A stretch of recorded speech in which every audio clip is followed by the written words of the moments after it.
रातमा गएर बस्न पाउँछस्। हेर्नुहोस् है, सुरुचिले आज भगवानलाई पनि आफूभन्दा सानो बनाइदियो, आफूभन्दा ठुलो बना, भगवानभन्दा आफूलाई ठुलो बना। भगवानसँग गएर तपस्या गरेर के माग्नु? मेरो कोख माग्नु। तैँले भगवानको तपस्या नगरी मेरो कोख माग्न सक्दैनस्। भन्न खोजेको त त्यही होइन, मेरो कोख भगवानभन्दा पनि ठुलो छ। सुरुचिले भन्न खोजेको त्यही। ध्रुवजी महाराज रुँदै रुँदै आफ्नो आमा भाइ ठाउँमा आउनुभयो। आएर सबै वृत्तान्त भन्नुभयो। सुनिधि माता भन्नुहुन्छ, हे ध्रुव, तिम्री आमाले के नराम्रो भने, जुन कुरा मैले आजसम्म तिमीलाई भन्न सकेको थिइनँ। मैले भगवानको पूजा गर्नुपर्छ पनि भनेको थिइनँ, तिमीलाई भगवानको ध्यान गर्नुपर्छ पनि भनेको थिइनँ। सुरुचिले त आज तिमीलाई तपस्या गर्न भनेको छ, भगवानलाई प्राप्त गर्न भनेर भनेको छ। जाऊ तिमी वनमा गएर तपस्या। आज आएर सुनिधि माताले आफ्नो मनमा ढुङ्गा राख्नुभयो, मनमा पत्थर राख्नुभयो। विचार गर्नुहोस् है, 5 वर्षको हुनुहुन्थ्यो ध्रुवजी महाराज। आफ्नो 5 वर्षको छोरोलाई एकै वनमा तपस्या गर्न जाऊ भनेर कसले भन्न सक्छ? सकिन्छ? बिहे गरिसकेको छोरोलाई त विदेश पठाउन कति गाह्रो पर्छ। राधे राधे, होइन? विदेश जाने बेलामा कति गाह्रो पर्छ। बाहिर कतै जानु, दाजु किन सिट राखिरहेछ? बाहिर आफ्नो ठुलो भएको सन्तानलाई बाहिर पठाउन कति गाह्रो पर्छ। घरबाट 1-2 घन्टाको दूरी भए पनि कति गाह्रो पर्छ आफूलाई। तर आज आएर सुनिधि माताले आफ्नो 5 वर्षको छोरोलाई वनमा गएर तपस्या गर्न हुनुहुन्छ। वनमा अनि जङ्गली जनावर हुन सक्छ, के खान्छ केही विचार गर्नु भएन। भगवान प्राप्तिको लागि सुनिधि माताले पनि ध्रुवलाई वन जान भन्नुभयो। अब ध्रुवजी महाराज तपस्या गर्न भनेर वन जान लाग्नुभयो। अनेक वन भवनहरू, खोला नालाहरू पार गर्दै गइरहनु भएको छ ध्रुवजी महाराज। यो सबै कुरा नारद मुनिले देख्नुभयो। नारद मुनिले विचार गर्नुभयो, यो बालक ऋषको आवेगमा आएर वनतिर हिँडेको कि साँच्चै भगवान प्राप्तिको लागि भनेर गयो, परीक्षा लिनु पर्यो भनेर नारद मुनि ध्रुवजी भाइ ठाउँमा आउनुभयो।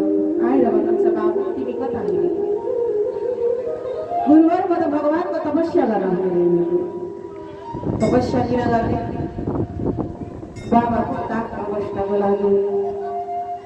त्यसमा तिमी चिन्ता नगर, यो सानो उमेरमा, हाँस्ने खेल्ने उमेरमा किन तपस्या गर्नु पर्यो?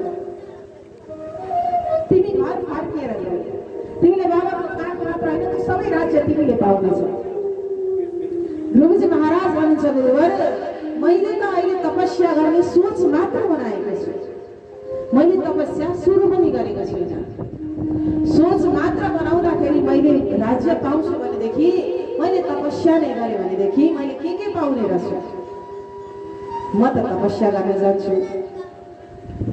धेरै प्रकारले सम्झाउनु भयो नारद मुनिले, तर ध्रुवजी मान्नु भएन। भगवान प्राप्तिको लागि भनेर, भगवानलाई पाउनका लागि भनेर ध्रुवजी महाराज जति सम्झाए पनि मान्नु भएन। नारद मुनिले अब ध्रुवजीलाई एउटा मन्त्र दिनुभयो, द्वादशाक्षरी मन्त्र दिनुभयो। यसको जप गर, भगवान तिमीलाई दर्शन दिन आउनुहुन्छ। ओम नमो भगवते वासुदेवाय। सबैजनाले जप गरौँ है त, सबैलाई आउँछ नि? ओम नमो भगवते वासुदेवाय। म एकचोटि भन्छु, त्यसपछि हजुरहरू दोहोऱ्याउँ है त।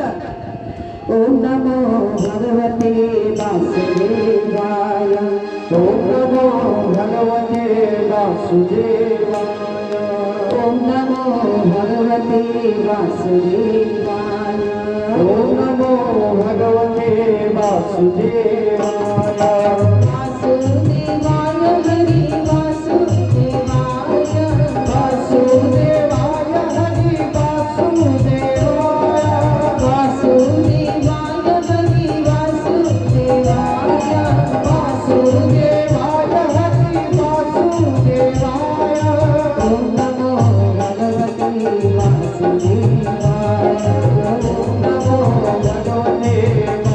वासुदेवाय हरी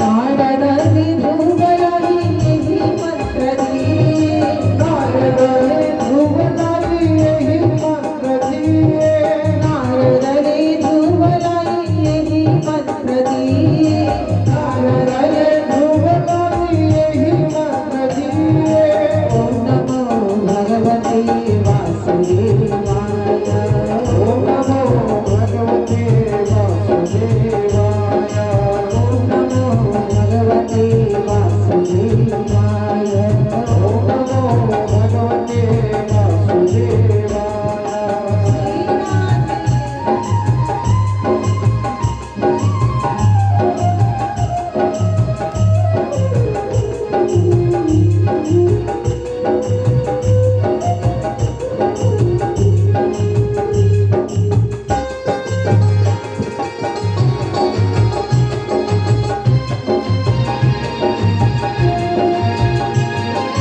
जपो यो मंत्र सभी अति कल्याणकारी जपो यो मंत्र सभी अति कल्याणकारी जपो यो मंत्र सभी अति कल्याणकारी जपो यो मंत्र सभी अति कल्याणकारी ओम नमो भगवते वासुदेवाय ओम नमो भगवते वासुदेवाय ओम नमो भगवते वासुदेवाय ओम नमो भगवते वासुदेवाय वासुदेवाय हरि वासुदेवाय वासुदेवाय हरि वासुदेवाय वासुदेवाय हरि वासुदेवाय वासुदेवाय हरि वासुदेवाय ओम नमो भगवते वासुदेवाय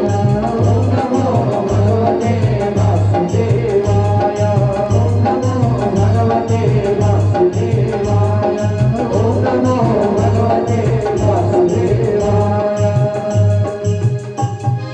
वासुदेव भगवान को